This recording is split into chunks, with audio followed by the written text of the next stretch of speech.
Hey everybody, welcome to On the Beat segment. It's brought to you by Ingles. Each week, a special On the Beat segment from Hall, Georgia, right outside Athens. So excited to be at this Ingles supermarket, and it is a fantastic Friday for Georgia football. The big news on the campus of Georgia, the Georgia Athletics Board approves an $80 million football building. Expansion, whatever you want to call it. Georgia's spending more money on football. That's big news. If Kirby, as if Kirby Smart wasn't already recruiting good enough, now the Bulldogs are going to have facilities that are going to be on par just about anyone's. Now, this whole project is expected to be done in 2022. The first phase of it will be done in 2021. Look, you know it's been on the drawing board. We've been talking about it. You've heard about it. The addition to Butts-Mehre Heritage Hall. Now it's a reality. Now Georgia's going to move forward with this. So great news on the facilities front. You think about it, in 4 years, this is year 4 of Kirby Smart, the difference that Kirby makes, right? You know about the House of Pain, William Porter Payne, the indoor facility, $30 million project. Then there was the West End Zone renovation, expansion, whatever you want to call it. This is where the recruits go. Now you look at it and go, yeah, that looks cool. What's happening in there? Those recruits are in there like watching football games on the big screens, playing video games, hanging out, having fun, being around Georgia football, positive experience, again, puts Georgia on the same level as these other programs that they're recruiting against. One of the big things that's happened for Clemson, you've heard about their indoor building, right? That was a real key to what Dabo Swinney was able to do there at Clemson, the success, the momentum they've built. Well, now Georgia's going to have those same sort of facilities. You know, Alabama did it with Nick Saban. He showed up. They said, we're desperate to win. He said, you write the checks. They wrote the checks. They got ahead on the facilities. Georgia is finally catching up. No reason for these players to go anywhere else. Facilities are just as good now in Athens, and you know the football is too. So that's just half the good news. That's like for the future, for the players that aren't even on campus yet, right? The good news today was on Isaiah Wilson. Now, you might have read our report on Wednesday night. We caught that news late that Isaiah Wilson went down. They were at the very latter stages of practice, right at the end. They'd actually moved inside. And typically when you go inside, most of the bullets aren't flying anymore. Things are slowed down a little bit. It's kind of thud. It's a little bit more walkthrough. Something happened to the big 6'7", 340-pounder. Somebody rolled up on him. He went down. We caught the report. He was carted out. Not good news when a big guy leaves on a cart. So we did not know how serious it was when we went to bed Wednesday night. Thursday morning, news comes out, sprained ankle for Isaiah Wilson. This is great news for Georgia football. Never good when a guy gets hurt, but good news that it's not a knee. It's not a torn knee. It's not a broken ankle. In fact, Kirby Smart compared it on his coach's show last night to the same injury that Andrew Thomas had last year. Remember the South Carolina game? I mean, that was such a butt kicking, you might have forgot that somebody got hurt, but Andrew Thomas actually went out in that game, and Cade Mays came on the radar. We'd heard so much about Cade from Knoxville. All the Tennessee fans said he wasn't any good. Okay, right? So he was the first guy on the field. He substitutes for Andrew Thomas. Georgia didn't miss a beat, put a whipping on South Carolina. And then Cade started the next week against Middle Tennessee. The rest is history. Cade went on to a freshman All-American season. He can play any of these line positions. And that's why it's going to be Cade Mays again, I believe, to the rescue at right tackle. Now, Jamari Salyer, you know this name. He was the #1 offensive guard in the 2018 signing class. Unlike Cade, he did not report early. He didn't come in until the fall, so he was behind Cade Mays. Jamari had a really good season going last year. He was injured just a couple weeks ago. Good news is he came back earlier this week. I think we're going to see some Jamari Salyer. I just don't think he's going to be ready for multiple reps or a starting job. So expect Cade Mays, who started at right guard in the opener at Vanderbilt. He's going to slide out there to right tackle. Big Ben Cleveland, right? Everybody loves Big Ben. There's 340 pounds, biggest and strongest of the linemen. Back in the starting lineup at right guard, Cade takes a slide out to right tackle for Murray State. 4 p.m. game. So what do you need to know? Here's what you need to know. Stay cool. Stay hydrated, right? Don't get too much sun. There's expected to be a high of 97 degrees at Sanford Stadium. Kirby has talked a lot about it. In fact, Georgia practiced inside on Thursday. You guys know how much Kirby loves practicing out in the heat. He loves the adversity. It's an opportunity to test his guys, right? That's what Kirby does. In fact, they've practiced more outside in the heat this August than any other August before in preparation for games like this. Look, Kirby's no fool, though. He's not going to run his guys out in the heat all day Thursday. He's going to get them rest. He's going to get them hydration. He's going to make sure that Georgia is prepared as possible for this 97 degree. And if it's 97 outside, put everybody in that bowl. Not going to have any wind, not going to have any air, a little bit of the sun. You're going to be talking about temperatures, a heat index on that field probably approaching 105 degrees.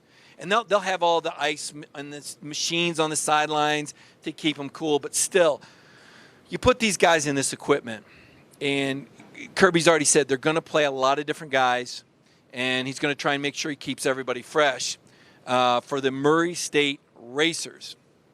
Now, successful game for Georgia. Obviously, they're going to win this game. I think there's something like a 7-touchdown favorite over Murray State, an FCS school that scored 59 points last week. And it sounds scary until you realize they played something called Pikeville College. I don't know. I did the On the Beat earlier this week, and I challenged the people watching. I said, does anybody know where Pikeville College is? I mean, Pikeville, obviously, but the football team Georgia's playing does not measure up in many respects. Now, what you need to know is that the first quarter might be somewhat entertaining. Murray State likes to spread the field. They play this offense called the air raid, right? All you former NCAA college football video game folks, you know all about the air raid. It's fun, right? Spread out the field.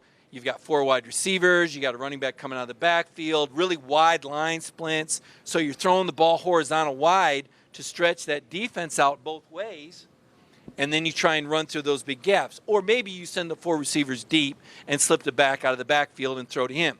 Whatever, you're going to have 5 guys going out for passes. Quarterback gets rid of it quickly. It's going to be really hard for Georgia to get pressure on the quarterback. Now, Kirby knows this. Kirby's seen air raid before.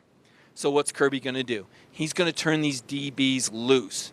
So you already know about Tyson Campbell. You already know about Eric Stokes, arguably the best corner duo in the SEC. I really like what Tyson Campbell's doing, by the way. I did a story earlier today. You really need to check it out. On DogNation.com, the 7 Georgia players to watch. Tyreek Stevenson, the freshman from South Florida, and Tyson Campbell, another South Florida recruit, 5-star. He's a sophomore. Those 2 corners are 2 of the players to watch. I expect those guys to really jump the routes. I would be surprised if there wasn't at least 2 defensive touchdowns in this football game. Georgia's going to be disruptive. We've heard so much about havoc in the offseason. Now, the havoc rate in the opener was about 11%. Okay, so what does this even mean? Some people are probably going, I don't know what you're talking about. I've heard havoc. What is a havoc rate? What kind of statistic is? What kind of made-up statistic is this? How is it possibly relevant? So Kirby sets goals, and he wants a havoc rate of 20%. So what does this mean? He wants on 1 out of every 5 plays for there to be a tackle for a loss, a pass deflection, an interception, a forced fumble. It would even apply to the return game because George is real serious about what they're trying to do with their kickoff coverage now. So he wants that disruptive element on defense, and Vanderbilt wasn't going to give that to you. All right, let me just take a step back here and talk Vandy just for a second. 30-6, and a lot of people weren't satisfied with that only because Georgia made it look so easy early. It was 21-0 in the blink of an eye, and then it was like 9-6 the last 38 minutes, and it's late. We're all going, come on, can you run this up a little bit more, Kirby? Look, give Vanderbilt some credit. Derek Mason is a good football coach. He knows what Georgia's bringing. He wasn't going to give Georgia the opportunity to hit his quarterback, Riley Neal. Now, these cats aren't either. All right, Murray State's not going to do a 5- and 7-step drop. And as their coach, Mitch Stewart, said, he's not going to be drinking tea and eating crackers in the backfield. They're going to be getting rid of that ball quickly because they don't want their quarterback getting hit behind the line of scrimmage. But when they get rid of the ball quickly, these Georgia DBs are going to be right on top of them. And these kids from Murray State are going to get hit in a way that they probably haven't been hit in a while. I mean, I just thinking about it, I kind of feel a little bad for Murray State. Not too bad, though, and I'm going to tell you why. If you haven't already seen these quotes, look, bulletin board material, people tell me that it only lasts the first 5 plays of a game. I think that's going to be different this time around. So Mitch Stewart, let me give you a little background. And I don't know this man personally. I just tuned into his press conference. I watched it on YouTube, and I said, okay, I want to hear what the Murray State coach says. Kind of expected him to talk about what an honor it was to play in Sanford Stadium on a day when Vince Dooley will be honored to have the field named after him. Thought he might say something about how great a guy Kirby Smart is because he helped recruit him to Valdosta State way back in the Wayback Machine around 2000, 2001. And really just talk about what a great stadium, just the whole coach speak thing. Mitch didn't do that. No, Mitch said that they were going to be the harder playing team. And I'm thinking, Mitch, wrong answer. Let Sleeping Bulldogs lie. I mean, Georgia's going to be up in this game by at least 5 touchdowns at halftime.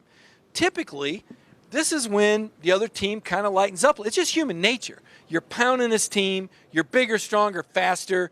Their guys are sucking wind. You know you got it in the bag. Maybe the play calls for Georgia get a little more conservative, right? I mean, we saw that last year with Austin Peay. It was so bad that Austin Peay asked for the game to be shortened by 5 minutes.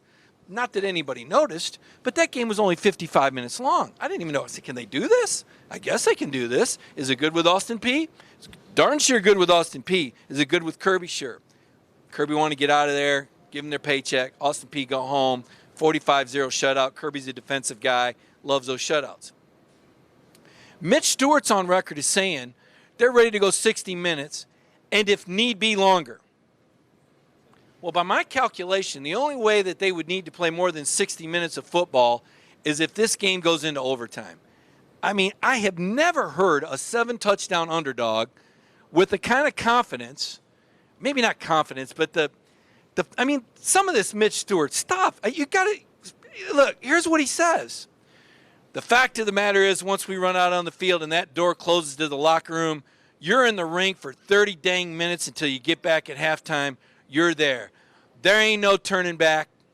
We're not going to back down. We're not going to play scared. Offensively and defensively, we're going to attack. We're going to play football the way we want to play it. Okay, so this is good. This is what a coach should say. They're not backing down. They're not going to be scared. They're going to bring it. Nothing wrong with that. Continuing on with Mitch Stewart. We're going to be the harder playing team that day. Wait a minute, Mitch. It's okay to talk about your players, but now you're telling me you're going to play harder than the Georgia Bulldogs in their home opener at Sanford Stadium on a day that Vince Dooley is being recognized, on an opportunity for these guys. You know how many guys from Georgia are just chomping at the bit to get in the football game? You're going to tell me you're going to play harder than Georgia's second and third teamers that are competing for playing time? Okay, maybe you're that crazy. It gets even crazier. Will we get bruised and bloodied? Absolutely. But we got to make sure that they are too. Okay, all right, I get it. This may be what you tell your team in the locker room. Go out there and bruise and beat up Georgia. But you're putting this on the billboard, Mitch. You're telling Georgia you want them to bleed, man. I don't know if you make that public. And then here's the quote. If we have to go more than 60 minutes, we'll go more than 60 minutes. One thing, I'm going to make sure Coach Smart has to come across that field, shake my hand and say, boy, your kids played hard today. I mean, I love this. Mitch, this is amazing. And I'll finish with this. In every fight, you look at a boxing match. The winner of that boxing match is always bloody. He's got cuts on his face. You can't tell if he was the winner or loser till you see the other guy. Murray State. You know, this game might have stayed within 7 touchdowns without Mitch Stewart's pregame. You know, Kirby probably couldn't have paid this guy. If you were to ask the other coach to fire up your team, you would write a script something like this. Hey, can you add in there that you want to get us bruised and bloodied? Can you say that, Mitch? Can you tell my guys that Murray State's going to play harder than us? Can you do that, Mitch? I mean, I'm amazed by this. I really am. And this is a guy that Kirby Smart recruited to Valdosta State 18 years ago, helped recruit. Apparently they kind of know each other. I just kind of got the feeling that this wasn't a buddy-buddy situation, though. And if Mitch were playing in the game, I might judge. But he's not even playing in the game. He's doing that thing where he's kind of writing a check that is you-know-what can't cash. I mean, this is amazing to me. So just the theater of this, there's a part of me that just wants to see what happens in the second half. And I want to see if Kirby Smart calls off the dogs. And because Kirby has a tendency to do that. Kirby likes to bleed the clock. He likes to pound the ball. Let the clock keep running. Don't throw it. How many points will Georgia score? I predicted 72-0. Now, I predicted that before Kirby said on his coach's show the other night that they want to possess the ball. The reason they want to possess the ball is they want to keep that air raid offense off the field, right? They want to keep they don't want Murray State to score. They want the shutout. Kirby's a defensive guy, and so he doesn't want Murray to score. But I got to thinking, even if you're running the football, Murray State's still got to tackle Brian Herring and Zamir White. Now, only because I don't think DeAndre Swift's going to see much action in the second half. Why would he? But even if Georgia's just running the football, you're talking about an offensive line here that averages about 330 pounds per man. That's bigger than the average offensive line in the NFL by 15 pounds. I don't know if y'all saw that graphic on our DogNation.com site or on our DogNation Twitter account. Even if they're running the ball, Murray State's still got to get in front of these guys. I mean, have you seen Zamir? Did Mitch Stewart watch Zamir White run the ball in fall camp? Does he see how Brian Herring runs? Brian looks like he wants to hurt somebody. He runs over people even when he doesn't need to. He just wants to lower his shoulder, bring the hat. And now you're going to put these Murray State guys, these racer guys in front of them? And every one of these Georgia guys, look, all week long, all they've heard, I guarantee you this, all they've heard is how Murray State's going to play harder than them. I don't believe that the bulletin board material stops after 5 minutes this week, folks. I think this game's got a chance to get really ugly. Now, the question is, does Mitch change his tune here and want the game shortened? Or does he want to go 60 minutes? Because Kirby will go all day. You know, once Jake Fromm's out of the game, Kirby will go all day long with these guys. I mean, you have told Kirby Smart that your team is going to play harder than his. Unbelievable. Let's talk about this Georgia football team some more. I'm really excited to see a lot of these young guys. Didn't get to see everybody that I wanted against Vanderbilt. We haven't seen George Pickens make a catch yet. He's the best receiver on the team. He's the best receiver. Now, I know they love Tyler Simmons. He's a senior. He's a dog. He's going to block you. He's going to block punts and kicks, even if the called him offside, shouldn't have been against Alabama. You love little scrappy Tyler Simmons. Played half of last year in that shoulder brace. One of Kirby's favorite guys. You love the fact that we've seen Matt Landers step up and get a couple catches, a guy that Kirby's kind of been pulling along. Matt Landers earlier this week saying, had a verbal altercation with Kirby on the practice field. He's past that now. Landers saying, owning it. I had to get used to getting coached hard by Kirby Smart. Big hurdle right there. They need Matt Landers to go downfield. He's the answer for the J.J. Holloman transfer there to Florida International. So that was good to see Landers make those catches. D-Rob, Demetrius Robertson, the 5-star from Savannah, started his career out at Cal. Didn't have a catch last year. I think everybody was happy when his first catch for a Bulldog was that 3-yard touchdown catch. Back of the end zone, D-Rob, 2 runs, 3 catches. So you saw a lot of momentum, but we didn't see number 1 catch the ball. We did see him bury some Vandy defensive backs blocking, and you all know that Kirby Smart loved that. Kirby gets more excited about guys blocking on the perimeter than the best touchdown runs you've ever seen, the best one-handed catches. He's going to talk more about who can block on the perimeter. Let me tell you, George Pickens absolutely buried a Vanderbilt DB. And that's one of those plays that those coaches will play over and over and over in the film room. So that was exciting for George. He won his coach's respect. Now can we all see George catch the ball? That's what I want to see. This 5-star from Hoover, man, he's legit. I guarantee you these Auburn fans are going to be crying this year when they see what George Pickens does for Georgia. He's exactly what they needed. He's that exciting. This is not hype. You saw the one-handed catch. I know y'all saw that on Dog Nation. We got that video up the next morning. I think I got it sent to me at about 4 in the morning. One of those nights you kind of just roll over in bed and wake up. Your phone buzzes, and who in the world at 4 a.m. And it's the one-handed George Pickens catch. I'm not kidding you. I got out of bed and I wrote about it right then. 4 o'clock in the morning. It was that kind of catch. I could not wait to get that on our website. The guys woke up at 6 and they were like, man, this is unbelievable. I'm like, how did Kirby not tell? Because I asked Kirby about it in the press conference. In fact, some of the guys gave me a hard time about it. because I'd heard this on the message board. That was the one, the McGill Society donors. Remember all those McGill Society, their kids running around there? They were at this scrimmage, and I'm looking at a message board, and it said, amazing catch by George Pickens. I said, oh, all right, I'm going to ask Kirby about this in the press conference. So I said, Kirby, I said, there were some reports on a message board about George Pickens making a one-handed catch and Zabir White. He goes, on the message board, there were a lot of plays. There were a lot of catches. How about we just read the message boards? I said, well, geez, all right then. Chill, right? Okay, coach is ticked. He was ticked. Remember that scrimmage? He was mad at the first-team offense. I didn't know what I stepped in there, but Kirby was not. He was upset. Then I see the catch, and it's like, all right, Kirby. That was not just another catch, right? And then now Kirby's on, oh, yeah, I liked it. It was good, Now he's cool with it. But that particular day, that press conference, he was confrontational Kirby. We get cool Kirby, we get confrontational Kirby. That was confrontational Kirby because Jake Fromm did not look good. The passing game did not look good in that scrimmage, and Kirby was ticked. He was not happy because Kirby Smart understands that this has got to be a national championship season, right? Let's be honest. Nobody's going to be happy with anything less. And Kirby Smart understands that when we're talking about national championships, there is zero margin for error. Zero, especially when you open with an SEC team on the road under the lights. And don't just say it's just Vanderbilt, right? Vandy's beat Tennessee 5 out of 7 times in the last 2 or 3 times in a row. And Vandy can be stingy early when everybody's healthy, and they had a question mark at quarterback. You don't know what they're going to get from this Ball State guy. So Kirby had the bar set high. They didn't live up to it the first scrimmage. So even talking about Pickens' one-handed catch was not going to get a smile or a happy comment from Kirby Smart. But I couldn't wait to write it. Now, I can't wait to see it on a Saturday. Is this the game where we see the first George Pickens ESPN top 10 highlight? Because, folks, we're going to see him.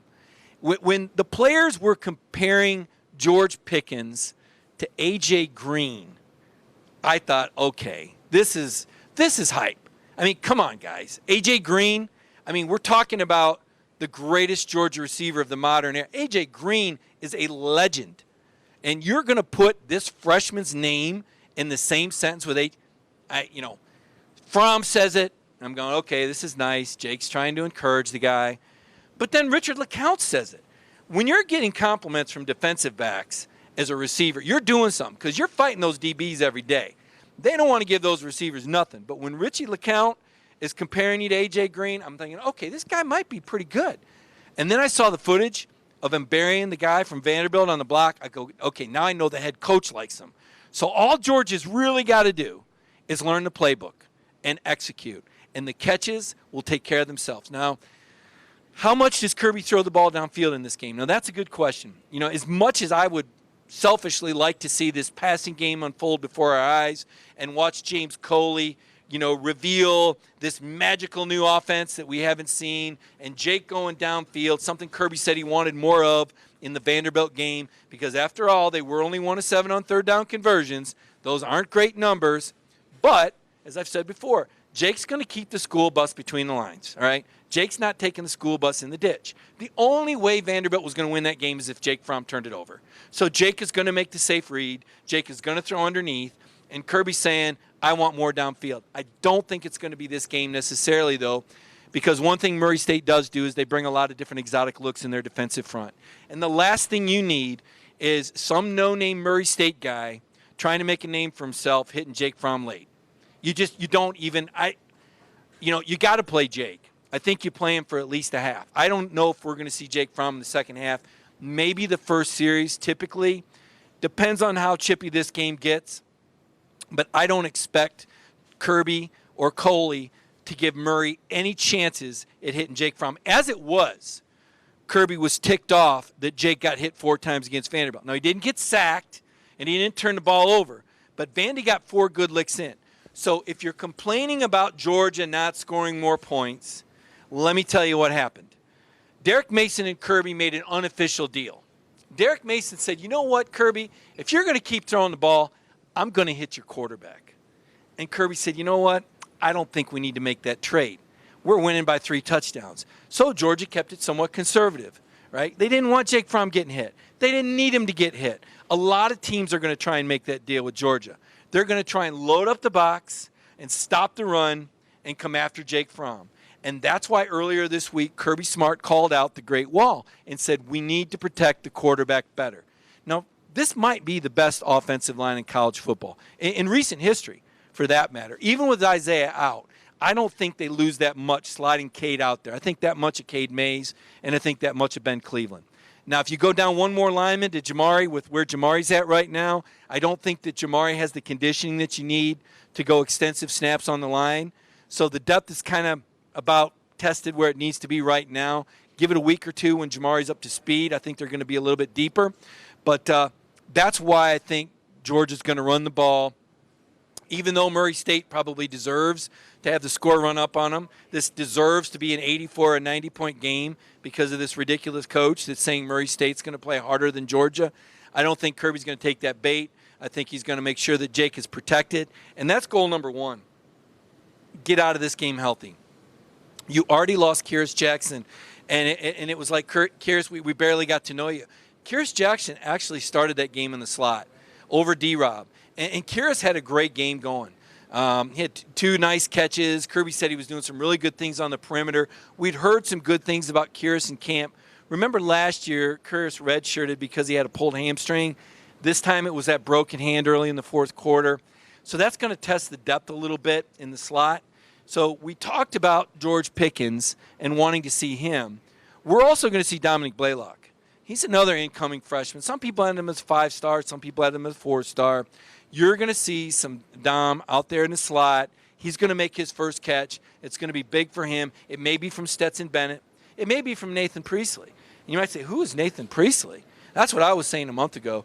He was a walk-on from California. When Dwan Mathis had the emergency brain surgery on May 23rd, I'll never forget that phone call that day, by the way. That was quite the ordeal. The dad calls me, tells me what's going on, calls me back, because they're in Michigan. And all he can talk about is Kirby Smart. Mike, you won't believe it. They're flying my family down. Kirby said we got a police escort. My gosh, he's taking care of my son as though he's his own. I don't know what's happening. At the time, Terrence Mathis, the dad, was in the hospital. That was its own little saga. But it also put Georgia in a tough spot because, here's Dwan Mathis, your December signee, and you got Stetson Bennett. You're thinking you're 3 deep. Now all of a sudden you're 2 deep again. So what's Georgia going to do? Somehow, Nathan Priestley, where's this guy come from? This walk-on from Los Angeles. Let me tell you, he looks pretty good. And I think you're going to get a dose of him. Now, the question is, how much are they going to throw with Stetson and Nathan Priestley? And the answer is, I don't think very much. And that's based on what I saw at practice. Now, I will qualify my practice report with this. Kirby Smart is the ultimate planner. I think you all know this. Every time you see Kirby, every time you hear Kirby, it ain't like he just throwing something out there and he's putting his foot in his mouth. Everything is rehearsed. Everything is well thought out, and almost everything has a purpose. So as I go out to practice for our practice viewing 2 or 3 times a week, I always remind myself, I'm seeing what Kirby Smart wants me to see. I'm seeing what Kirby Smart wants me to see here. So did Kirby Smart want me and the other reporters to see Stetson Bennett and Nathan Priestley doing RPOs? Does he want us to see James Cook running the Wildcat formation so we can report on this? Because Kirby Smart thinks like a defensive coordinator. He knows if we report this, these guys, they have assistants. They have people that are monitoring social media. They're looking for bulletin board at Murray State too, and looking for reports. And he's putting it out there.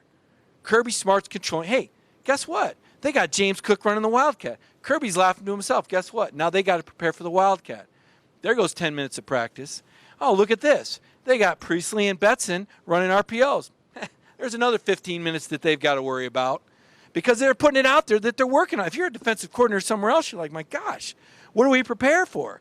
Yeah, you got to worry about James Coley's new high-efficiency offense. A lot of West Coast stuff in that. You got to worry about this talented George Pickens because you just wonder how much they really showed to George. He only had 1 or 2 balls thrown his way. Would have had a touchdown if one for a pass interference. You got to wonder about this Dominic Blaylock kid who didn't even get in the game. You've heard a lot about him. Talented slot receiver. You saw enough of D-Rob to keep you up at night. This kid's a flyer. Might be the fastest guy in the stadium. So I wonder how much of the RPOs that we're actually going to see from Georgia in this football game. Also wonder if we're going to see Kenny Mcintosh. Kenny was another guy that traveled to Nashville but didn't get the opportunity to play. Kenny Mack had to play special teams to get on the bus, as Kirby says. But he's the, fifth guy down on the depth chart at running back?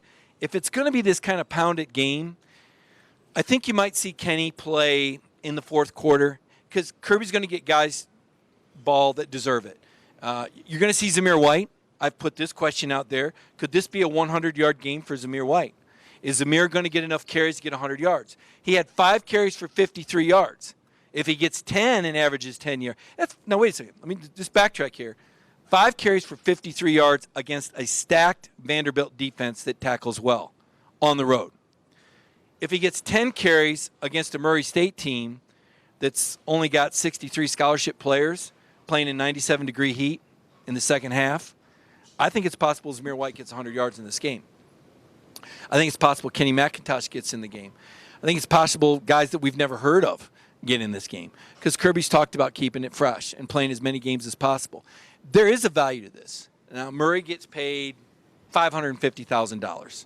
The bye game. They're not Georgia State. There's no remote possibility that's going to happen, okay? This is an overmatched team with a coach that's run his mouth and given Georgia way too much motivation on what should be a very special day with Vince Dooley being honored, season opening game, the day after these players and the head coach learn they're getting an $80 million football building. They know their big guy, Isaiah, is going to be healthy, Isaiah Wilson. Look, there's a lot of positive things for Georgia and a lot of not positive things for Murray State. If I was Murray State, I'd be worried about trying to get out of there as healthy as possible. I think I might put the air raid on the shelf, and I might start running clock in the second half. Now, I've done a lot of talking. I've kind of given you a lot of my thoughts, my opinions. I want to take a look and see what your comments are. Love doing this Ingles on the Beat from the Ingles Supermarket in Hall, Georgia. Let me tell you, this place is awesome. I mean, I'm looking at fresh produce in front of me. I mean, it's like brand new store, and I've enjoyed being here. We did some other really fun stuff. If you get a chance, if you're in the Athens area, you need to check this place out. Had a great time here today. I really appreciate Ingles' support for this Ingles on the Beat segment. 8.9 yards per carry in our backfield, Chuck Pearson says. Wow. I know, Chuck, and this is against a Vandy defense that's like loaded up. And Joel Moody, you're with me. You know, the coach running his mouth. You've got 55-3. I'm maybe at halftime. You think I'm exaggerating. This Georgia football team is so hungry. And think about this.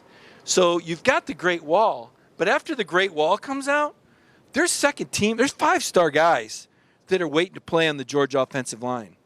They want good film. And I asked Matt Landers about this because, last year Matt was that guy. He wasn't getting to play much. Georgia had, 3 guys drafted in the NFL. Demetrius Robertson couldn't get on the field. So what is it like for these guys to go into a week playing a team like Murray State, know they're going to get playing time? Because, you play Vandy or, maybe, I wouldn't say Tennessee, but, tougher opponents. Let's say a Florida, a Notre Dame, certainly Texas A&M, Auburn. Good chances a second or a third teamer, you may not see much of the field.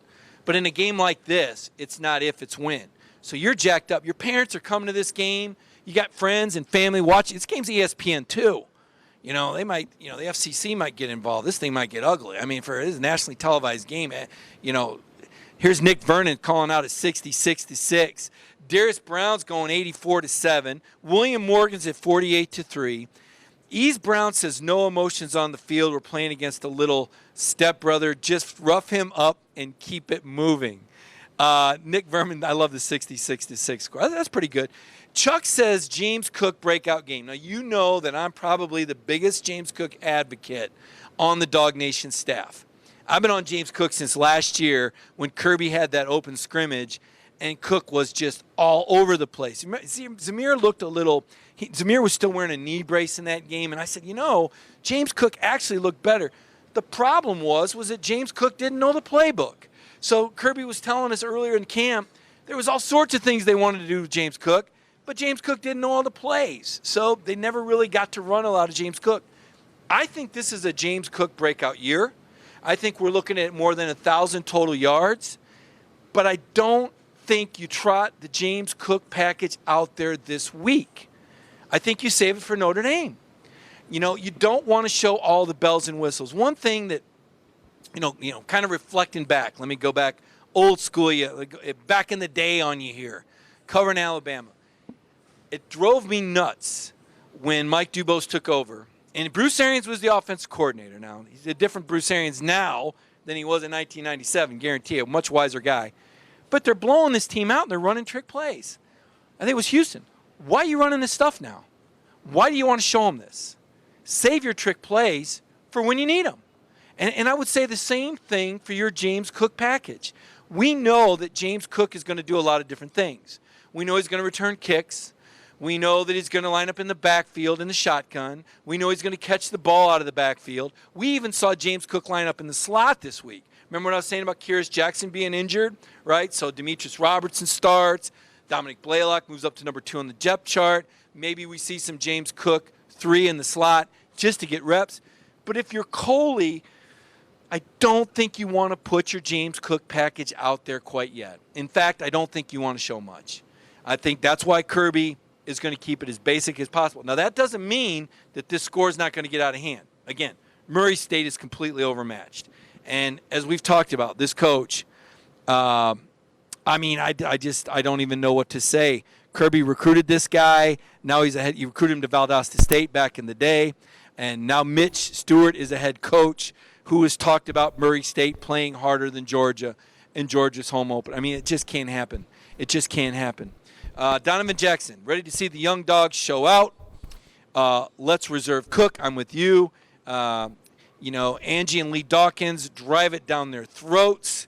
Mike Leach says, did you miss the good news? Yeah, I'll recap this. Okay, Mike. So earlier in the day, there's a story on Dog Nation, AJC.com, our partner Chip Towers, with a really good story. The Georgia Athletics Board today approved an $80 million football building. They're calling it an extension because it's going to be built right next to Butts-Mehre Heritage Hall. Y'all know where that temporary field is right now, behind Butts-Mehre Heritage Hall, right next to the track. They use that for special teams. That's going to become an $80 million 2- or 3-story building. It's going to be completed in 2022. Phase 1 will be completed in 2021. This is on the heels of the $30 million William Porter Payne House of Pain indoor football facility. This is on the heels of the $63 million West End Zone renovation, which they use for recruiting and a lot of other UGA events. You think about it, I'm doing my math here. I'm a journalism major, not a math major, but 63 plus 30 is 93 plus 80, $173 million worth of facilities under Kirby Smart in 4 years. I mean, Kirby Smart's made an impact. And I hear the people that want to compare him to Mark Richt, and I want to throw my bottled water at him. This is different, okay? Coach Richt is a Hall of Fame coach, probably a first ballot Hall of Fame coach at that, and certainly one of the finest gentlemen that has ever walked on the sidelines. There's no one that doesn't respect Mark Richt. Let me just say that. But Kirby Smart has taken this to another level. I mean, you've gone from Mark Richt to putting a shark in the shark tank. I mean, Kirby is here to win a national championship. He knows what it takes to beat Nick Saban. Let me tell you how well he knows what it takes to beat Nick Saban. So I'm listening to the coaches show last night, and Kirby's getting pretty animated. So I know that he's seen these Mitch Stewart comments. I know that he's ticked because you can just, like I tell, I've heard enough of controversial Kirby to know when he's got a burp kind of behind him a little bit. And one of the questions that somebody asked is, who are the coaches, that shaped your coaching philosophy? We all know that Kirby coached with Nick Saban for 11 years at LSU, with the Miami Dolphins, and, of course, at Alabama. They won a championship together. We all know this. But do you think he said Nick Saban's name? No. Bobby Bowden, certainly Coach Dooley, just from being the AD and Kirby growing up in South Georgia and seeing Coach Dooley run up and down the sidelines in his red pants. Bobby Bowden, he spent a year there at Florida State with Bobby Bowden and Mickey Andrews, the Seminoles D coordinator. And that 1 year, I'm sure they taught him a ton. His dad certainly is a head coach. I'm waiting to hear Nick Saban's name. You're not going to hear it. No. Look, Kirby's not stupid. Kirby knows who they got to beat. He knows who they got to get through. The last thing he needs is some radio clip and Nick saying, well, I mean, you can come play for the real deal. And here's Kirby telling you this. Click. Kirby telling him, no. Kirby's not giving them that. This is how the game's played, folks. I've seen it. I've been in the recruits' homes. I've heard the stories of how these schools recruit against one another. What was it Kirby was saying about the A team, or do you want to sit at the main, or Saban was, you want to sit at the main table with all the NFL guys that Alabama had? Here's the problem, Saban, right? Your staff keeps changing. I've said this before, and this is a credit to Nick Saban. Bozo the Clown could be the Alabama offensive coordinator, and they could win a national title with that talent, right? But it's getting to the point where they may have Bozo the Clown as their offensive coordinator. I'm not convinced with Sarkisian. And as much as I admire Tua, had a chance to interview him out there last year in Santa Clara. Dog Nation was out there to cover that game. We did a ton of localizations. We talked to Mel Tucker out there, and I had a chance to interview Tua and Trevor about Georgia. And Tua is the kind of guy you cannot help but respect and love this kid. I know Georgia fans are like, Mike, I'm going to jump off a bridge if you say his name again, but he is a good guy. But Tua has gone down. Tua has realized he is mortal. He realizes he can be injured. I don't believe it's going to be the same fearless Tua extending plays this year that it was last year. It does something to a guy once you've been hurt. Very rarely do you get a guy like a Nick Chubb who can come back stronger than ever from an injury. You just don't see it. I would say 95% of the time you're going to have a lesser product after a major injury, certainly at quarterback. I contend that Tim Tebow wasn't the same guy after Kentucky knocked him out. Do y'all remember that night? It was kind of like when we heard Mike Tyson got beat in Japan in boxing. You're saying, wait a minute, somebody knocked Tim Tebow out of a game? Who in the world did that? I had to see the highlight to believe it. Sure enough, Kentucky, right? Tua's been knocked down. He's been knocked out. I don't think he's the same guy. I don't think he was the same guy at Clemson. I don't think it's going to be the same Alabama. Was it 0-0 with Duke after a quarter? What, did David Cutcliffe turn into a defensive genius overnight? I don't think so. Not the same Alabama, folks. Watch LSU. Watch what LSU does to Texas this weekend. Now, as much as it's about Cam Cameron and that new offense, it ain't the same Texas that Georgia played. They lost like 8 defensive starters. I mean, the Texas that Georgia played, and it's not making excuses, but it was their first bowl game outside the state of Texas in 8 years. They hadn't won 10 games in forever. And Tom Herman had that team jacked up to play Georgia, and we all know Georgia was down. It's not the same Texas. All right, it's a hungry LSU. 8 defensive starters back from that LSU defense that we saw strangle Georgia last year. Tiger Stadium was on fire. There was one other thing about that game.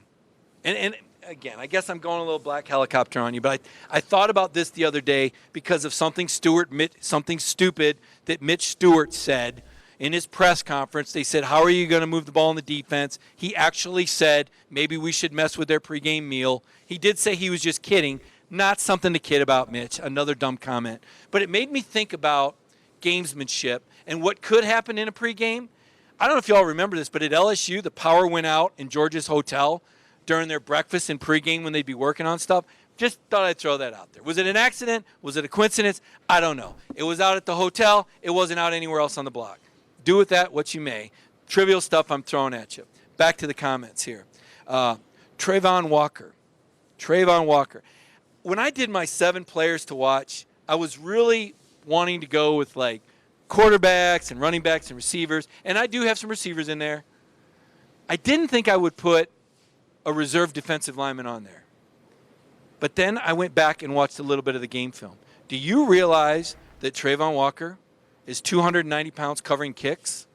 So when you watch the kickoff team, I want to challenge you. I want you to find number 44 and watch him as he runs down the field and watch the Murray State guys that are supposed to block him. Because I'm betting they're going to run the other way. If you saw a 6'5", 290-pound guy coming at you with 10.9 speed in 100 meters, I mean, this is what Georgia's sending down there to cover kicks. And Kirby Smart told, this was interesting, well, so Blankenship puts 5 out of 7 kicks in the end zone against Vanderbilt. And this is a stat I'm keeping up with because Rodrigo's one of the best. You all know that. You know he's clutch. But he's also one of the best at kickoffs. And I'm thinking, 5 out of 7. It's kind of an off night for Rodrigo. Kirby tells us later, no, guys, I told him not to kick it in the end zone. I wanted him to hang it up because I want us to work on our kickoff coverage.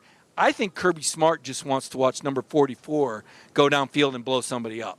I think he's that excited about Trayvon Walker. So he's on one of my guys that's on the list of people to watch. Wrapping it up here, starting to wind down. Want to see your questions. Clay Dykes, how many pick six this weekend? I got 2.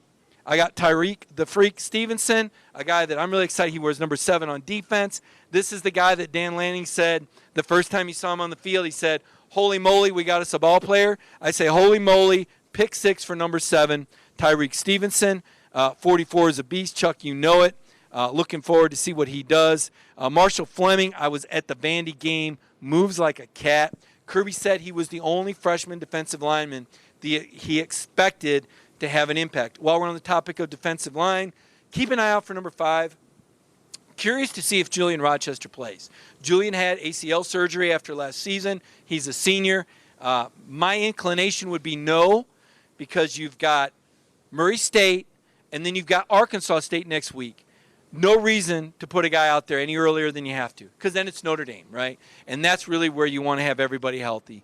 And certainly Isaiah Wilson, I wonder if big Isaiah will be back for Notre Dame. If not that, then they have a bye week, and then it's Tennessee. So let's keep an eye on Julian Rochester and Isaiah Wilson, see when they play. They're not going to play this week. And then next week's game, it just would not be an Eagles on the Beat podcast if I didn't take a pot shot at the College Football Playoff Committee and the Oklahoma AD who was on there last year, who won a very impressive game against Army last year, by the way, by a touchdown.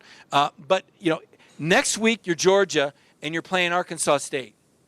You know the Arkansas State is a member of the College Football Playoff Committee. So here's your question. If you're Kirby Smart, do you run it up on them to show them how darn good you are? Or do you go, let's not upset him too much? And can somebody please send some steak to his skybox while he's here at the game? I mean, this is how ridiculous it is having sitting ADs involved. I do think it's political. I do think if you're Georgia, you have to wonder how many points you beat Arkansas State by, because you know their guy is going to be sitting in the room potentially deciding whether or not you belong in the playoff. Preposterous, along with the Florida AD and the Georgia Tech AD. And I'm sure they were real objective. At least that's what I was told. Billy Ellis, will there be a pass rush? Yes and no, Billy, there will be a pass rush, but it's air raid. They're going to get rid of it on a 3-step drop. Kirby's going to keep sending fresh guys out there, right? You're going to see Azeez Ojulari, who I think is the fastest rising star on the defense. You're going to see Nolan Smith. You're going to see Jermaine Johnson, the number 1 JUCO player in the country. He's another outside linebacker. You're going to see Robert Beal, who was suspended for the first game. Kirby never announced it, but we all know that's what it was. You're going to see Adam Anderson out there. You're going to see a lot of young, hungry linebackers trying to get to that quarterback, and the quarterback's going to have to make a decision. He's either going to have to throw on timing and pray that Tyson Campbell or Tyreek Stevenson or Eric Stokes or DJ Daniels not jumping the route, or he's going to have to hold it and get blasted. Or they can run it and do absolutely nothing, which is what I think will be happening by the third quarter. Jacob Phillips, Jermaine Johnson, poised to play big and rush the QB. He is. I just don't know if this is the week they land on the QB because of the air raid. But you better believe, we talked about it earlier, Kirby wants that havoc rate up at 20%. Okay, we talked about our havoc rate. 1 out of every 5 plays on defense, he wants to be a forced fumble, a tackle for a loss, a pass deflection, or an interception. Right? We know where Georgia ranked last year. Yes, sacks qualify as tackles for loss, but a tackle for a loss also qualifies as a havoc play. Great question from Winfred Steinspring. When will you pull from? Second quarter after half? I think second quarter.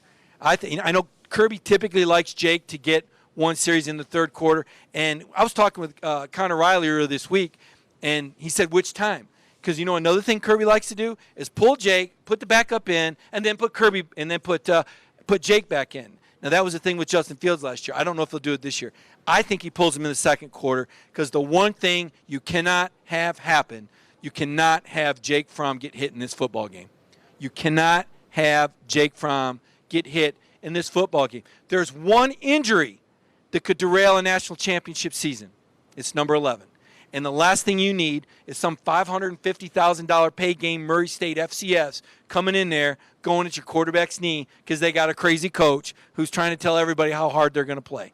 And this guy is certifiable. I mean, you just look at my story. I'm just going to go to dognation.com, read the story about the Murray State coach saying that we're going to be the harder player team. There's a video at the bottom of it.